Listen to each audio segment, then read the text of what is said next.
అఖండమైన తెలుగు జ్యోతి ఆరిపోయింది.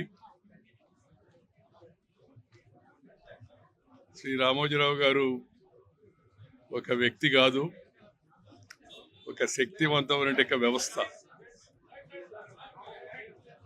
ఆయన జీవితంలో స్వయం కృషితో కష్టపడి అనేక రకాలైన రంగాల్లో విజయం సాధించి పైకి వెళ్ళిపోయాడు. ఒక ధ్రువతారగా ఎల్లకాలం వెలుగుతూ ఉంటాడు. ఆయన చేతలు, ఆయన రాతలు, ఆయన చేపట్టిన అనేక కార్యక్రమాలు ఇవన్నీ కూడా భవిష్యత్ తరాలకు ఆదర్శంగా నిలుస్తాయని నేను భావిస్తూ ఉన్నాను. నాకు చిరకాలం నుంచే పత్రిక పెట్టినప్పటి నుంచి ఎంతో సాన్నిహితత్వంతో సంబంధం ఉండేది.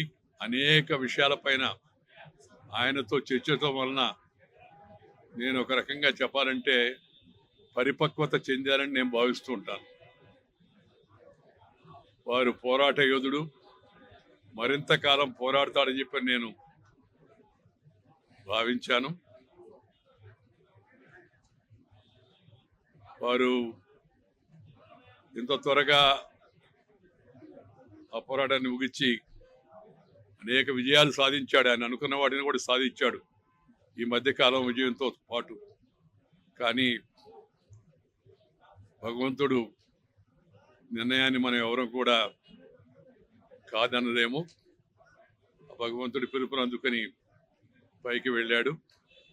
వారి ఆత్మకు శాంతి కలగాలని, వారి కుటుంబ సభ్యులందరికీ, ముఖ్యంగా శ్రీ కిరణ్, శ్రీమతి శైలజ, అలాగే శ్రీమతి విజయేశ్వరి, వారి పిల్లలందరికీ కూడా హృదయపూర్వకమైన సంతాపాన్ని నా తరఫున, మా కుటుంబ సభ్యులందరి తరఫున నేను వారికి నివాళులు అర్పిస్తూ ఉన్నాను.